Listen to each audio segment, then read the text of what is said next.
Las catedrales góticas. Su tiempo de construcción a menudo superaba el siglo. Son obras de generaciones. El gótico surgió en Europa hace más de 800 años. Sus iglesias parecen alcanzar el cielo. Fueron construidas por personas que traspasaron los límites de lo posible.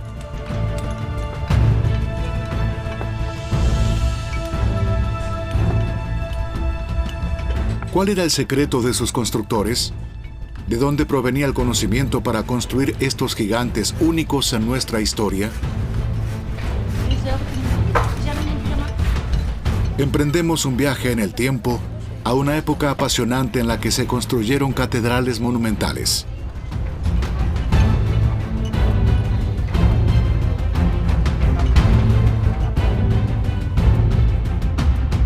Catedrales concebidas por genios que eran tanto admirados como temidos.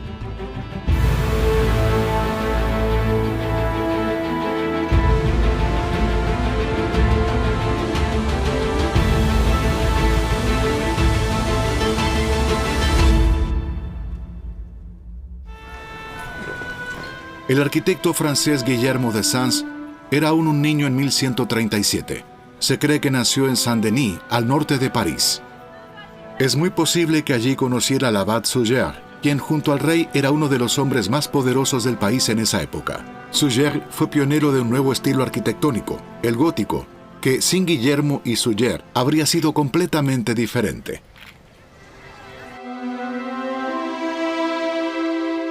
La Catedral de San Esteban, la construcción gótica más conocida de Austria. Durante siglos, la llamada Steffi fue reconstruida repetidas veces, pero fue la arquitectura gótica la que le dio su carácter distintivo.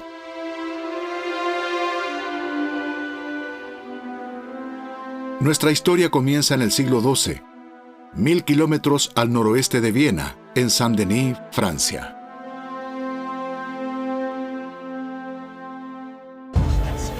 Saint-Denis, 1137. Es día de mercado. Toda la ciudad está ajetreada, incluidos soldados que han regresado del extranjero, numerosos artesanos, jornaleros y peregrinos.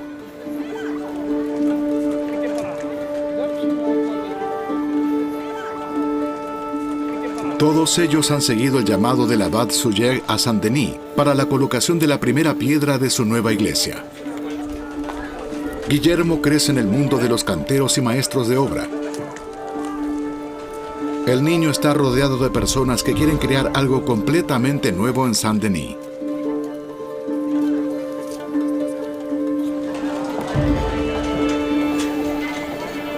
Es posible que en este día se diera un encuentro importante para el futuro de Guillermo. Conocerá a alguien que lleva una vida completamente diferente a la suya, una vida marcada por el hambre, el miedo y la pobreza.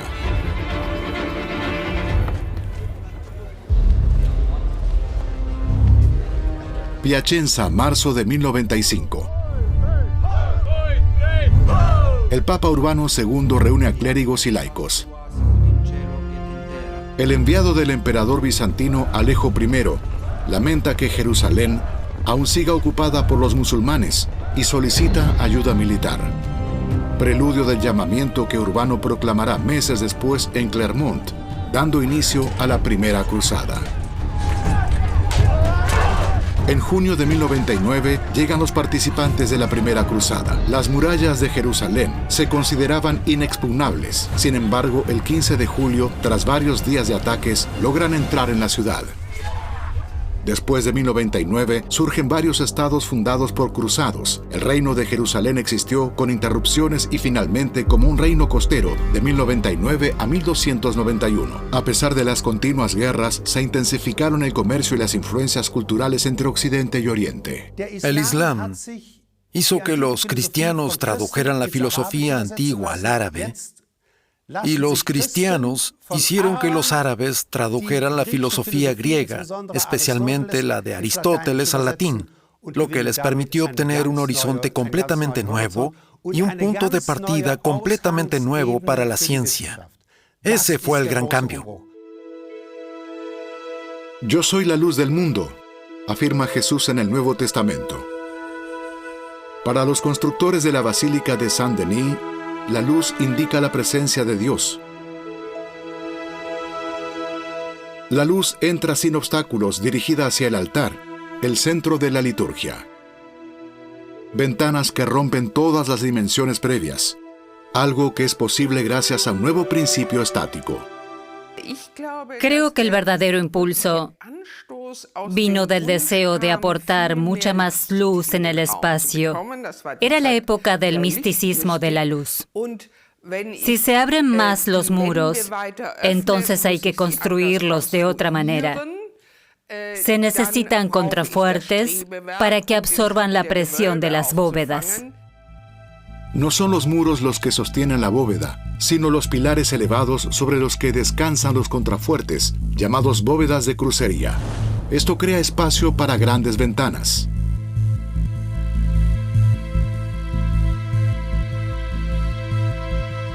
Para muros de cristal. Los elementos de esta arquitectura, arcos apuntados, bóvedas de crucería, pilares fasciculados y contrafuertes, ya eran conocidos, pero en Saint-Denis se unen todas las técnicas y formas, y de la combinación de lo antiguo surge algo completamente nuevo, el gótico. A una edad temprana, Guillermo es introducido en la geometría. Los hijos aprenden el oficio de sus padres con poca teoría y mucha práctica.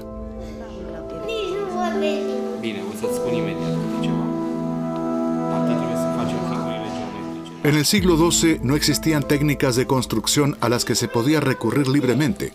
Cada construcción debía ser a medida. La construcción de la basílica estaba en sus primeras etapas. Las grúas se diseñaban y construían en el lugar y debían demostrar su eficacia en la obra sin haber sido probadas previamente.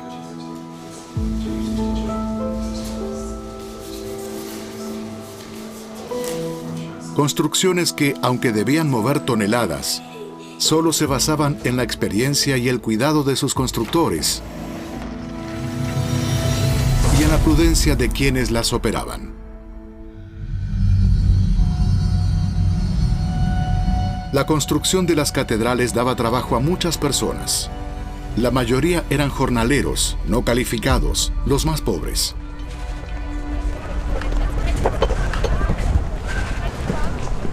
A ellos se sumaban 3 o 4 decenas de mujeres y niños. Para Pierre, la cantera es la oportunidad de salir de la calle, trabajar a cambio de comida y de vez en cuando una pequeña moneda. Eso es mejor que mendigar o robar.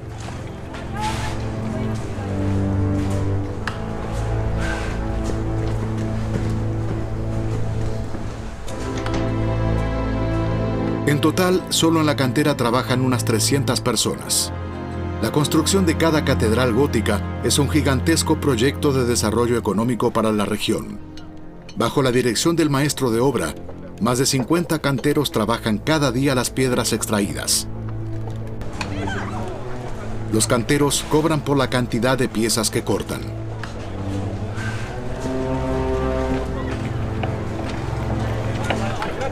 Y en medio de todo, 2 niños, entre paredes de roca empinadas, escombros y enormes grúas de transporte. El sitio es peligroso. El maestro de obra y su primer cantero conocen cada piedra. Cada bloque es marcado en la cantera para su posterior colocación en la construcción.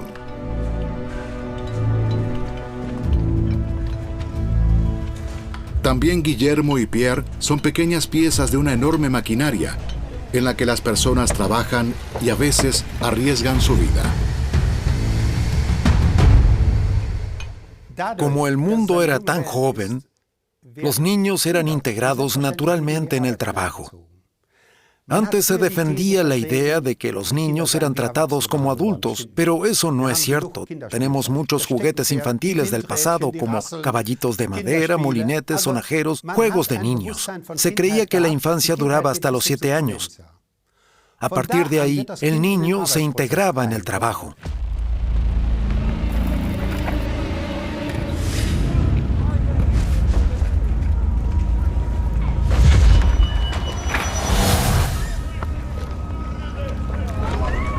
En la Edad Media a menudo se castigaba según el Antiguo Testamento, ojo por ojo, diente por diente. Pero también se recompensaba de la misma manera. Pierre salva la vida de Guillermo. Para un niño de la calle, esta es una oportunidad para ascender socialmente. A partir de ahora será el compañero de Guillermo.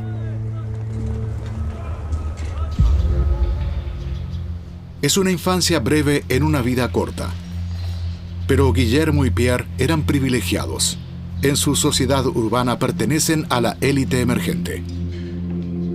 Guiados por el padre, el primer cantero, y por el maestro de obra, fueron ceremoniosamente admitidos como aprendices en el gremio de los canteros.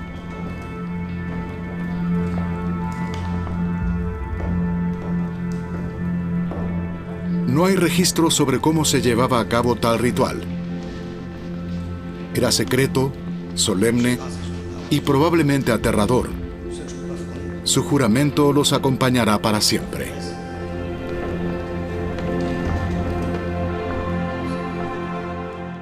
Un panadero no podía revelar a alguien que no fuera panadero cómo hacer pan.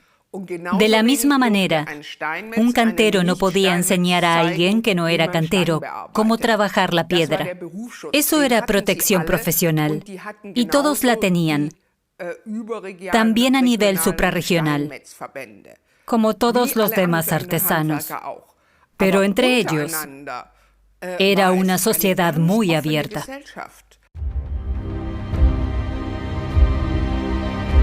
En las siguientes décadas se construyeron numerosas grandes iglesias en los alrededores de París. Comenzó un periodo de esplendor económico y cultural que permitió una enorme cantidad de construcciones. Cientos de personas trabajaron durante generaciones en las nuevas catedrales, pero solo unos pocos de ellos son conocidos por su nombre.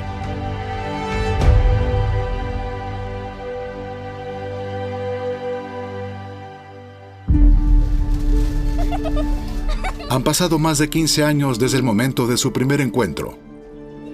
Circunstancias especiales los han convertido en buenos amigos. Juntos han aprendido de los maestros de Saint-Denis. Y ahora Guillermo y Pierre son oficiales y se van de viaje.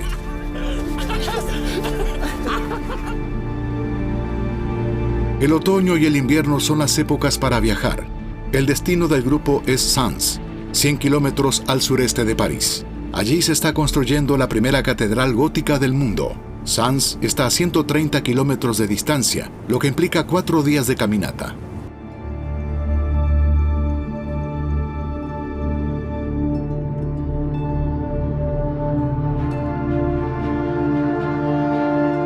Saint-Étienne en Sens es una de las primeras catedrales del gótico y sede de uno de los arzobispos más influyentes de Francia.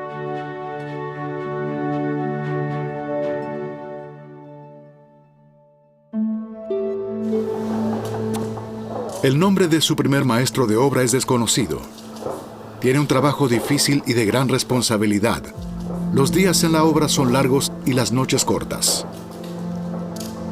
Para Guillermo y Pierre, el arquitecto de Sens es el mejor maestro que podrían tener.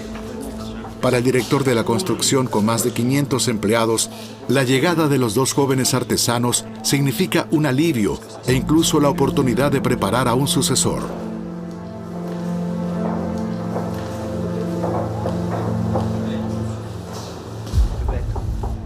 El plano a escala del edificio es sencillo para un proyecto de construcción tan complejo. Todo está marcado: la ubicación, el número y el tamaño de las piezas y sobre todo sus proporciones. El plan maestro para la catedral.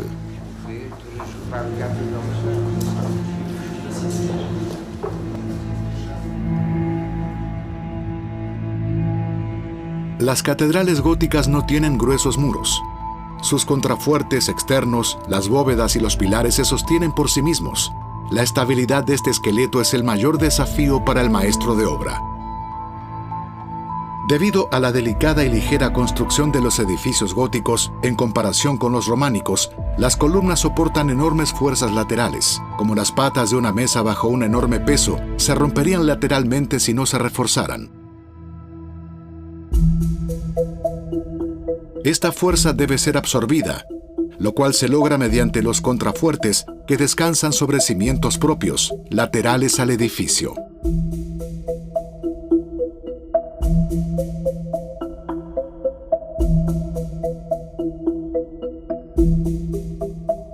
Si aparecen grietas, los contrafuertes deben reforzarse. Un error, un cálculo incorrecto de las fuerzas laterales puede tener consecuencias catastróficas.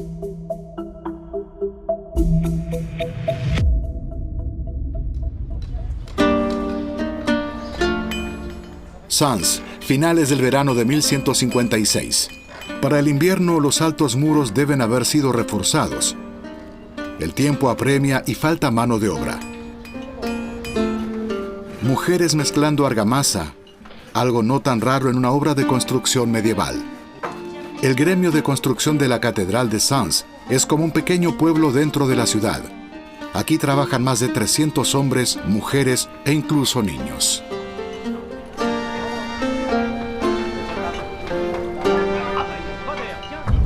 Solo para construir el andamio que rodea el coro de la catedral, se debe talar un bosque entero. Guillermo es el jefe de la obra. Sobre él recae la responsabilidad de todo el proyecto.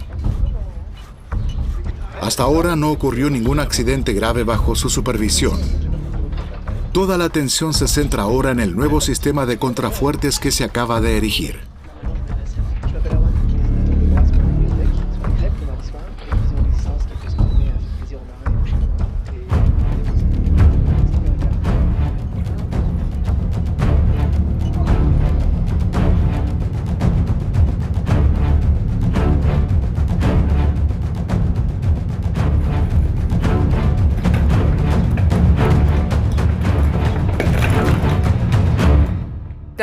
Dado que no se empezaron a hacer cálculos estáticos hasta bien entrado el siglo XIX, se dependía de un proceso de desarrollo. Es decir, el objetivo siempre fue construir edificios más altos y esbeltos, y de alguna manera, en cada construcción, se traspasaban los límites hasta que algo salía mal. Hoy solo tenemos los edificios que han perdurado. Los que se derrumbaron simplemente ya no están, y también los hubo. Maestros de obra que sobrepasaron esos límites, y entonces todos los demás aprendieron. Ahí está el límite. Así no se puede. Tenemos que detenernos aquí o probar algo diferente. Pero siempre fue un proceso de ensayo y error. Un solo contrafuerte falló. Toneladas de piedra cayeron desde casi 20 metros de altura y rompieron los andamios de madera.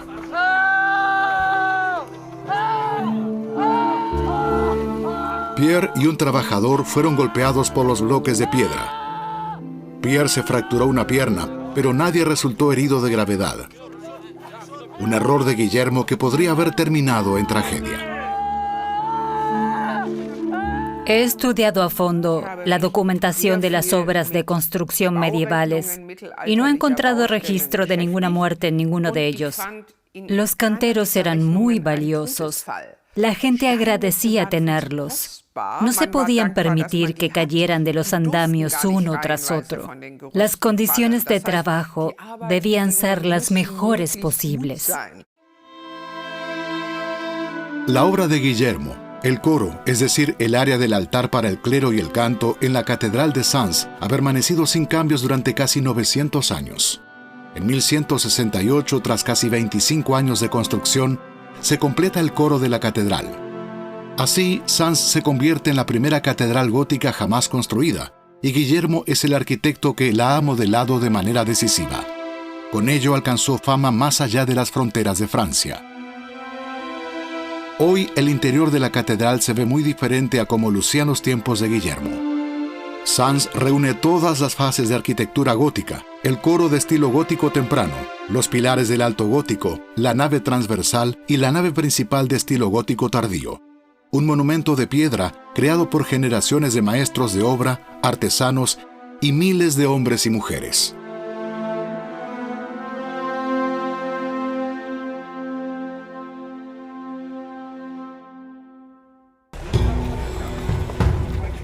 ...1175 es un año crucial para Guillermo. Después de la finalización del coro, se dirige a Inglaterra. Gervasio de Canterbury relata: Entre los expertos artesanos se encontraba uno de Sens, llamado Guillermo, un hombre excepcionalmente capaz, un artesano muy hábil con la madera y la piedra. Él fue incorporado debido a su vivaz inventiva. y la buena reputación de su obra.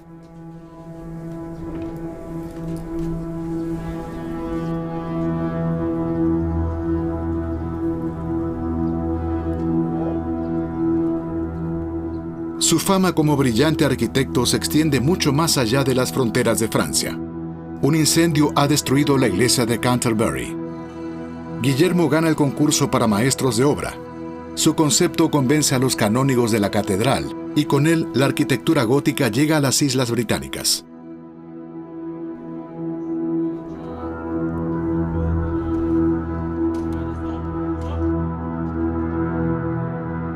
Catedral de Canterbury, en el sur de Inglaterra. Coronada por Bell Harry, el campanario de 75 metros de esta majestuosa construcción. Una reverencia arquitectónica a las obras pioneras del gótico francés en Saint-Denis y Sens.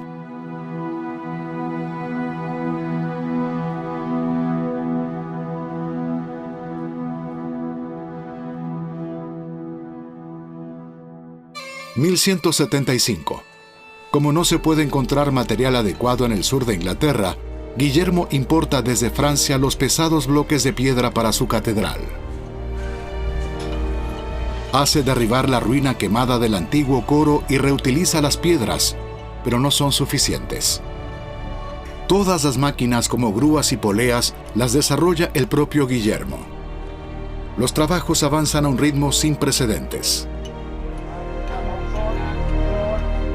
Tan solo 2 años después de comenzar la construcción, se completa el muro que rodea el coro, pero el éxito es engañoso.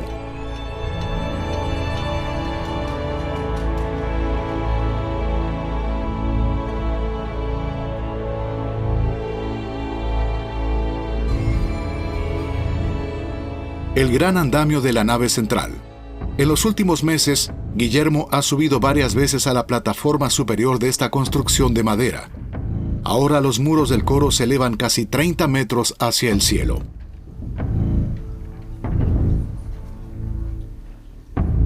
Regularmente, Guillermo comprueba con una plomada si las paredes están rectas, como esa noche.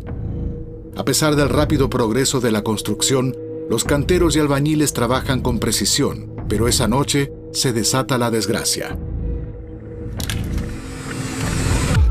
Guillermo cae sin sujeción desde 30 metros de altura.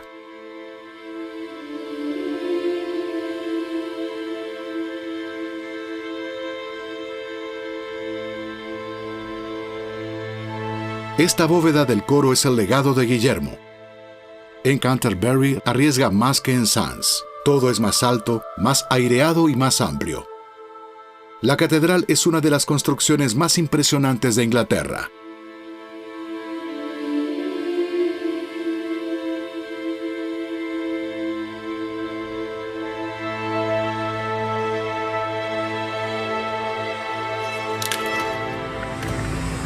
Una caída desde 30 metros de altura. Guillermo está vivo, pero nunca más podrá volver a subir un andamio. Se ha roto la columna. Como se aproximaba el invierno y era necesario completar la bóveda superior, le encargó la finalización de la obra a un monje diligente y astuto. Sin embargo, el maestro, que yacía en una cama, dio instrucciones sobre lo que debía hacerse primero y lo que debía hacerse después. En todos mis estudios nunca encontré algo así como una jubilación, a menos que alguien cometiera enormes errores. Entonces se le retiraba del cargo. Los demás trabajaban hasta caer rendidos. E imagino que había algunos que ya no podían hacerlo físicamente, pero mientras pudieran hacerlo mentalmente, eso era lo más importante. Porque Guillermo de Sens tenía el plan de Canterbury en su cabeza. Cuando el maestro en primavera siente que no puede ser curado por ningún médico, regresa a Francia. Aquí termina la historia de Guillermo y comienza la de Villard-Joncourt, un prominente representante de la siguiente generación de arquitectos góticos. Sus viajes lo llevan a muchas grandes obras en Europa, finalmente también a Chartres.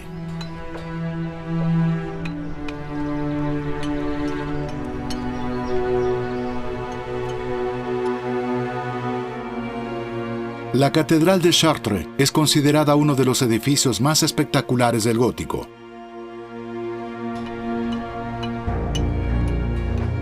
...10 de junio de 1194. Un día cálido y soleado a principios de verano en Chartres, al suroeste de París.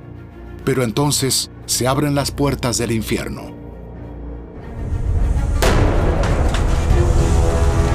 Madera demasiado cerca de la estufa, una vela de cebo quemada o un horno sin vigilancia.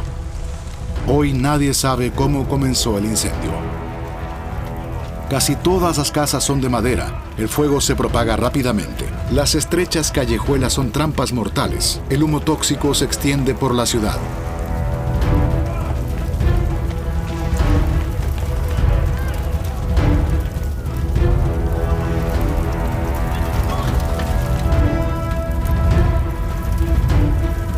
Luego el fuego se extiende a la catedral. Un cronista informa. El 11 de junio de 1194, la catedral fue devastada por un extraordinario y lamentable incendio. Los muros se tambalearon y luego se rompieron. Durante días, nubes de humo cubren la ciudad. Cuando el cielo se despeja, se ve que grandes partes de la catedral aún están en pie. Sin embargo, las crónicas afirman: fue necesario reconstruir la iglesia desde sus cimientos. El nombre del maestro de obra se desconoce, pero actuó rápidamente. Su diseño reutilizó las partes restantes de la antigua catedral y las integró en la nueva.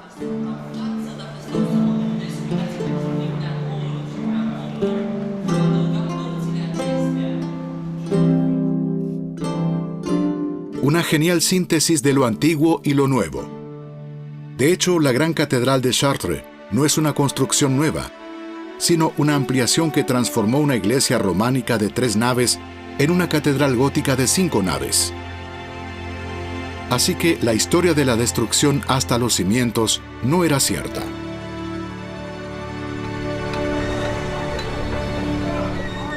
Los maestros de Chartres no empezaron desde cero.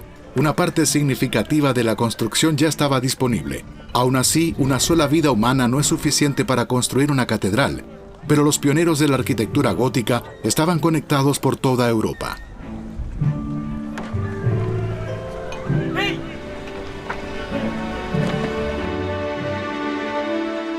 Su mundo está en movimiento. Miles de personas viajan por las calles como peregrinos, trabajadores, pero también como artesanos, difundiendo el concepto del gótico. En la Edad Media, el aliciente para construir nuevos edificios monumentales solía ser una catástrofe previa. Como ocurre en Viena. La iglesia de San Esteban también se vio afectada por un incendio.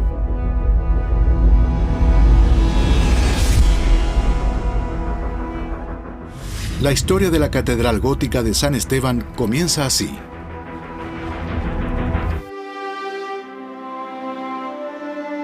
Muchas catedrales son admiradas, pero la Catedral de San Esteban es amada, dice el dicho.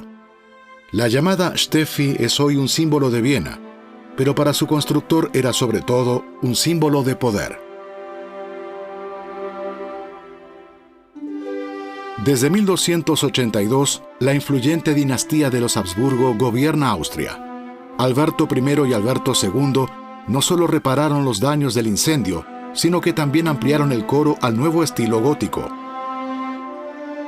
La iglesia románica se convierte en su versión de una catedral francesa, una sede episcopal.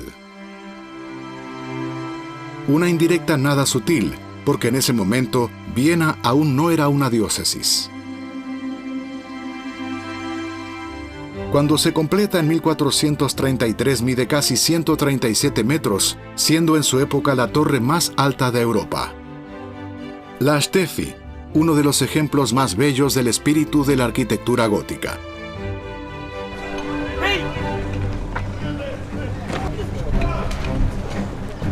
Las catedrales góticas son obras de arte completas, una arquitectura impresionante, con una gran cantidad de elaborados trabajos de cantería, relieves y esculturas. El maestro de obra del gótico no es solo un arquitecto, También es un director de arte en la implementación de un complejo concepto artístico.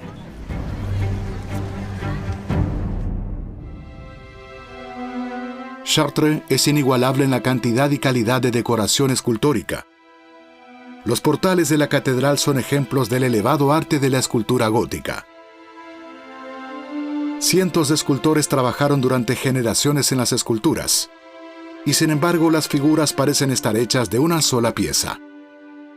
En una época en la que la mayoría de las personas no sabían leer ni escribir, las esculturas reemplazan a la Biblia. ¿Cuántas figuras realmente son? Nadie lo sabe con certeza, ya que muchas están ocultas, inaccesibles entre las montañas de piedra. Incluyendo los vitrales, se estima que son más de 8,000.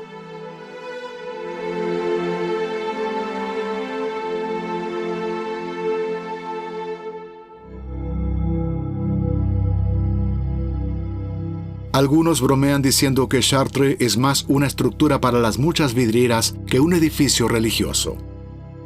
Son 176 y suman una superficie de 2.500 metros cuadrados, casi la mitad de un campo de fútbol.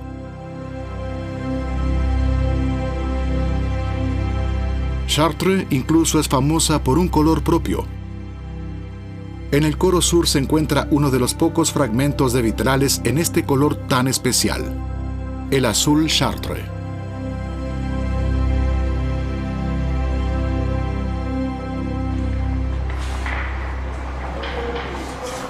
El maestro vidriero Clemente de Chartres es uno de los pocos que sale del anonimato.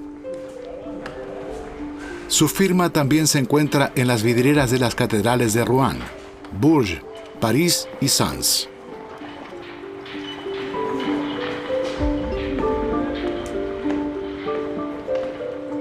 Los maestros vidrieros medievales guardan sus fórmulas como un gran tesoro, y el arte de producir el azul Chartres cayó en el olvido durante siglos.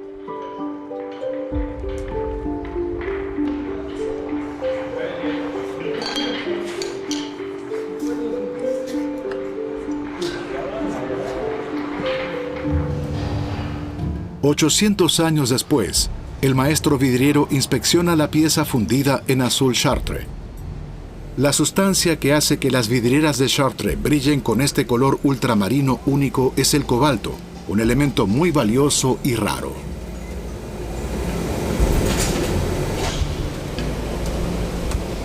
Incluso hoy, la fabricación del vidrio coloreado tiene algo arcaico. Parece que el tiempo se ha detenido en este oficio. Pero los vidrieros han resuelto uno de los grandes problemas de la producción. Hoy es posible enfriar grandes áreas de vidrio incandescentes sin que se rompan.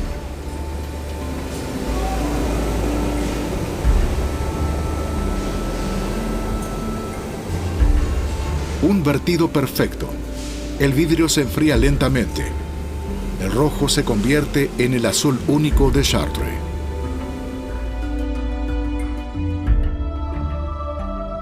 El vidrio coloreado existía mucho antes, pero en el gótico se perfecciona. Se convierte en un elemento central. La luz como símbolo de la presencia divina, que fluye a través de coloridas ventanas y moldea el espacio.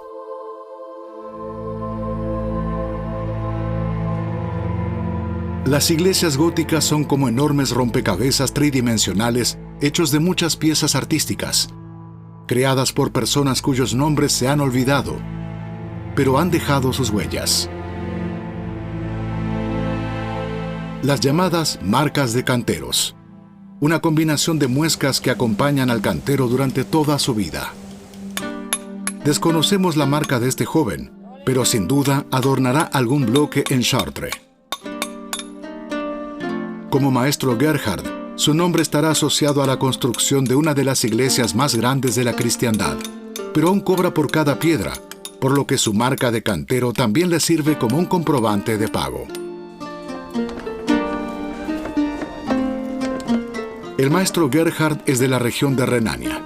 Ya en 1225 se planeaba la reconstrucción de una catedral en Colonia, pero pasarían 20 años antes de que Gerhard recibiera el encargo de su vida. Mientras tanto, asciende de simple artesano a maestro de obra.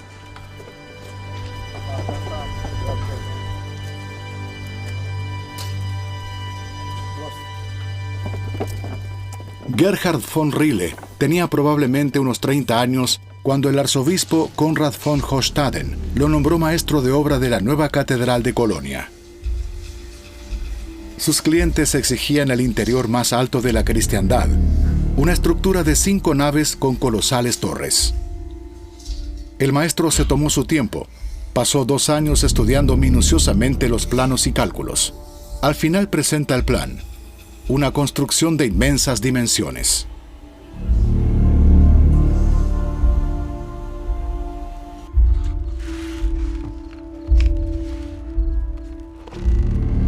Los clientes del maestro Gerhard son los canónigos de Colonia, quienes ostentaban la propiedad de la catedral. Se desconoce si estos comprendieron algo del plan de construcción. Sin embargo, se encuentran ante el diseño original de la que sería la iglesia más grande de la cristiandad en ese momento.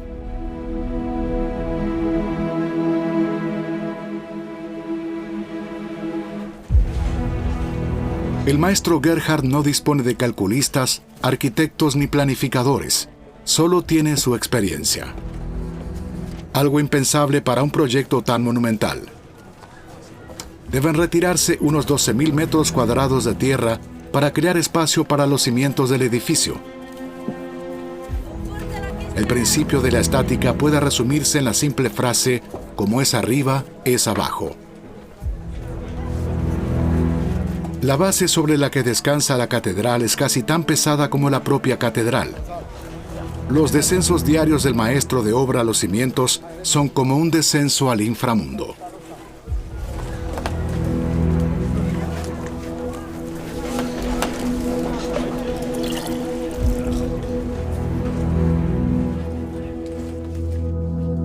Para comprender el inmenso esfuerzo físico que implicaba trabajar en una obra así en el siglo XIII, hay que seguir al maestro de obra en la húmeda penumbra de los cimientos. Un pozo desciende hacia las profundidades hasta llegar a la base de las enormes columnas de piedra que sostienen la bóveda de la catedral. Cada una tiene el tamaño de una casa. En total, los cimientos pesan unas 120.000 toneladas.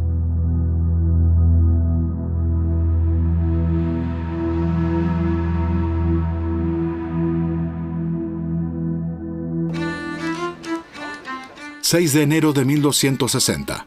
12 años después de la colocación de la primera piedra, Gerhard von Rille puede sentirse satisfecho. Por el rápido progreso de la construcción, el cabildo catedralicio incluso lo ha premiado con un gran terreno. El coro de la catedral se erige por encima de los edificios de la ciudad. Gerhard ha hecho carrera y es considerado uno de los más grandes artistas de la construcción en la época del Alto Gótico. Es un adinerado, uno de los ciudadanos más ricos de Colonia.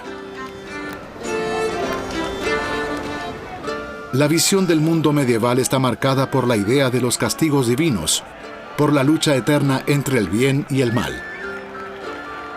La gente común debe creer en diablos y demonios, pero el maestro Gerhard es un hombre de ciencia.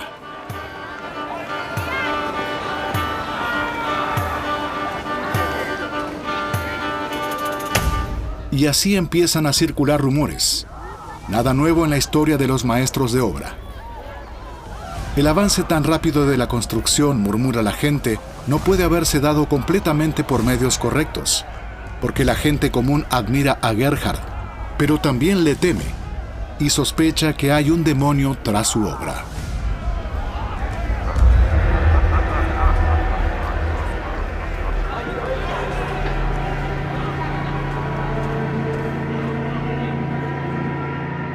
Surgen numerosas leyendas sobre la vida del maestro de obra. Destaca una de 1260. Un día, Gerhard sube al andamio principal de su catedral como suele hacer. Los muros del coro se elevan casi 20 metros. Debe subir más de 60 peldaños. El maestro Gerhard puede sentirse orgulloso. La construcción avanza con rapidez. Increíblemente rápido, como se rumorea en las calles de Colonia. ¿Es solo la habilidad del maestro o hay otras fuerzas en acción ¿Fuerzas oscuras?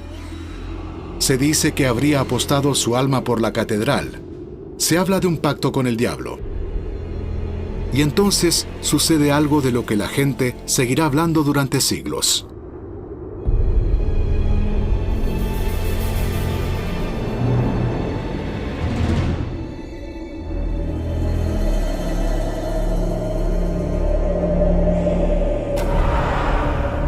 La leyenda cuenta que el mismo diablo lo arrojó desde el andamio al vacío. Tras la caída de Gerhard todo cambia. En los siglos siguientes, ninguno de sus sucesores logra terminar la catedral. Alrededor de 1530, las obras se detienen por completo.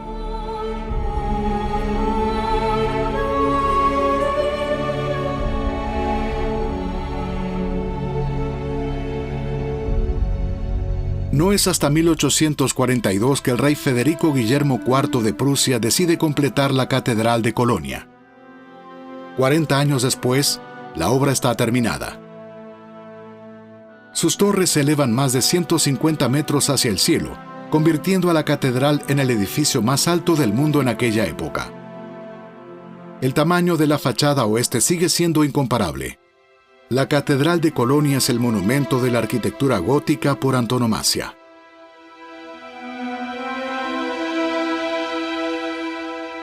Su interior es una sinfonía de colores y luz. Y en sus inicios fue el maestro de obra quien concibió todo esto en su mente, el maestro Gerhard. En el siglo XIX la catedral es considerada un ejemplo de la fusión ideal entre el espíritu del gótico medieval y las técnicas más modernas de construcción de su época. Una estructura autoportante que crea espacio para más de 10.000 metros cuadrados de vitrales.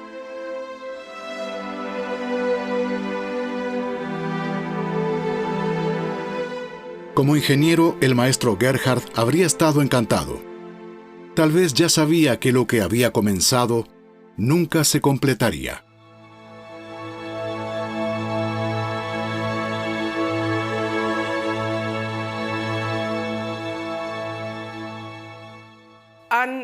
Lo que admiro de los maestros de obra del gótico temprano es cómo, con la disponibilidad tan limitada de recursos gráficos, de cálculo y artesanales, lograron desarrollar en un tiempo relativamente corto un estilo tan cautivador que hoy sigue impresionando.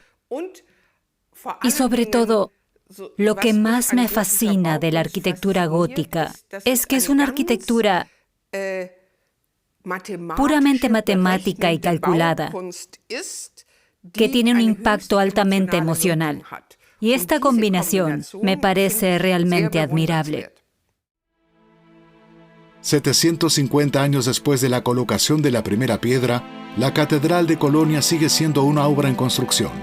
Una obra aparentemente interminable, completa en su concepto, pero inacabada como creación de los humanos.